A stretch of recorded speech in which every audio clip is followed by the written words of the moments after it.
একটি গুরুত্বপূর্ণ যে কথাটা আমরা জানতে পারছি, সেটা হলো যে এসআইআর এখানে যদিও বাংলায় করে দেওয়া আছে, কিন্তু বারবার করে বলা হয়েছে যে এসআইআর এর এই ২০২৫ এর অংশটা, ২০২৫ এর কোন অংশটাকে বলা হচ্ছে?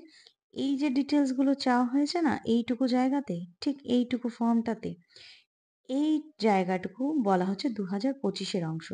তো এই জায়গাটুকুকে অবশ্যই ইংরেজিতে ব্লক লেটারে মানে বড় হাতের অক্ষরে ক্যাপিটাল লেটার ইংলিশে ফিল আপ করতে বলা হয়েছে। আর নিচের অংশটুকু মানে এটা যার ক্ষেত্রে এটা প্রযোজ্য সেটা, আর যার ক্ষেত্রে এটা প্রযোজ্য সেটা বলা হয়েছে বাংলায় আপনি ফিল আপ করবেন। কারণ এটা কিন্তু আপনি ২০০০ যে ২ এর যে লিস্টটা আছে সেটা বাংলায় দেখতে পাবেন। এটাও ২০০২ অনুযায়ী করতে হবে, তার জন্য এটাও আপনি বাংলায় দেখতে পাবেন। তাহলে এই দুটোকে বাংলায় করতে বলা হয়েছে। কিন্তু এই জায়গাটাকে কিন্তু বলা হয়েছে ইংরেজি ব্লক লেটারে করতে এখানে। ঠিক আছে?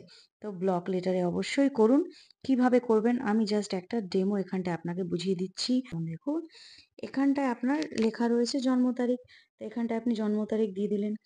ধরুন ১, তারপর আবার ১, ১, ১৯৮৮ 1988 হয়ে গেল। আচ্ছা, তারপরটা আধার নাম্বার দিয়ে দিলেন। এখানে তো কোনো ব্যাপার নেই। সবগুলোই আধার নাম্বার দেবেন যেটা ইংরাজিতে, ইংরাজি হরফে। মানে 242946 এই নাম্বারে। মোবাইল নাম্বারও ইংরেজিতেই দেবেন। পিতা বা অভিভাবকের নাম আপনার যেটা আছে বা এনার যেটা আছে সেটা অবশ্যই ইংরেজিতে ব্লক লেটারে দেবেন। মিস্টার মিস লেখার কিছু দরকার নেই।